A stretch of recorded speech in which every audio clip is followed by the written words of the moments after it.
يرسل ملك الروم رسالة إلى خليفة المسلمين أن أرسل إلي أحدا من علمائكم فلدي أسئلة أريد أن أسأله إياها. خليفة المسلمين اجتمع بأصحابه، قال: ما رأيكم من نرسل له؟ قالوا: الباقلاني، أبو بكر الباقلاني. قال الخليفة: خير الرأي، حسنا. أرسلوا أبو بكر الباقلاني، فلما وصل أبو بكر إلى القسطنطينية كان الملك قد حاك حيلة مع الحراس، بحيث أنهم وضعوا خشبة على الباب، فعندما يريد أن يدخل أبو بكر الباقلاني يجب عليه أن يركع أمام الملك، أي يريد إذلاله. ولكن أبو بكر الباقلاني كان رجلا محنك، فعرف أن هذه لعبة، التف وانحنى ودخل بظهره، ألقى بمؤخرته إلى وجه الملك. الملك أعطاه نظرة لم تضبط معنا.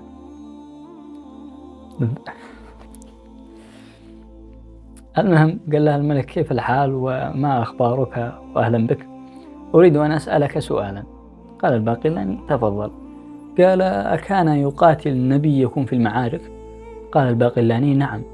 قال: أكان يقاتل في أول الصف؟ قال: نعم. قال: أكان يهزم؟ قال: نعم. هنا ابتسم الملك.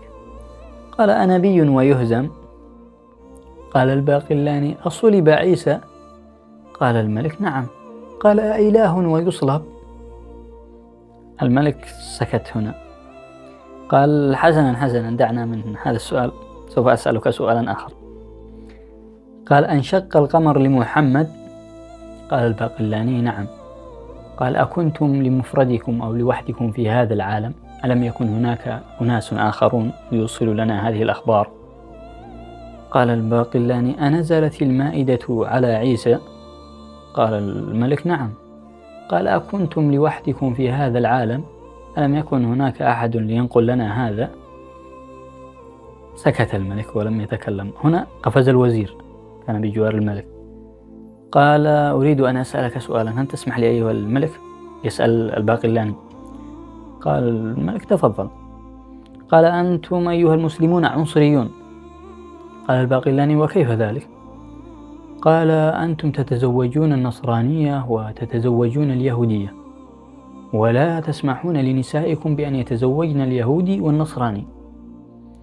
قال الباقلاني: نحن آمنا بعيسى نبيا وآمنا بموسى نبيا، فتزوجنا اليهودية وتزوجنا النصرانية، وأنتم آمنوا بمحمد صلى الله عليه وسلم نبيا وسوف نزوجكم بناتنا.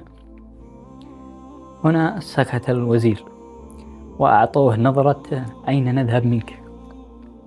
قالوا له: حسنا، اليوم اذهب واسترح وعد غدا سوف نكمل.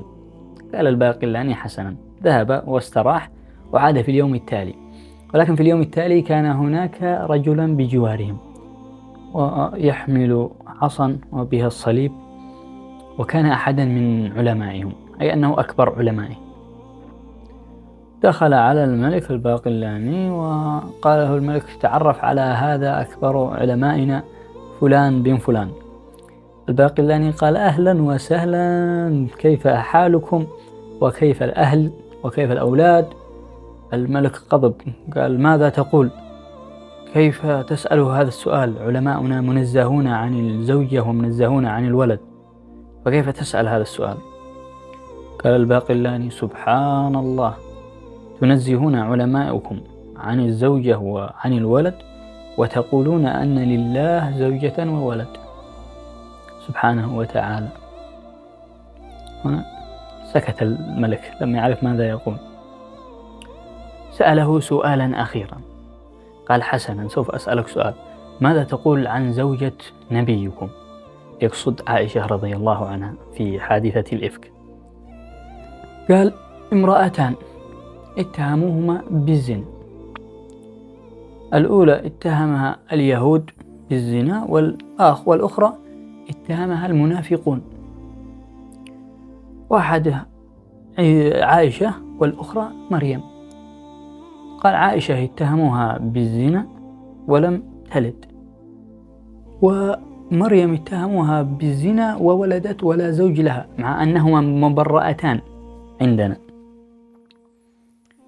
قال: فبالمنطق وبالعقل أيهما أقرب إلى التهمة؟ التي زنت ولم تلد، أم التي قيل أنها زنت ولها ولد وليس لها زوج؟ الملك سكت ولا كلمة. قام العالم تبعهم، أكبر عالم لديهم، قال: أيها الملك، دع هذا الرجل يذهب، أعطيه الهدايا وأعطيه الذهب، ودعه يعود إلى خليفة المسلمين، فإنه لو جلس هنا سوف يفتن الناس. قال الملك: والله خير الرأي، ارسلوا معه الذهب، خلوه يذهب من هنا، هذا مصيبة هذا. انتهت قصتنا لهذا اليوم. السلام عليكم ورحمة الله وبركاته.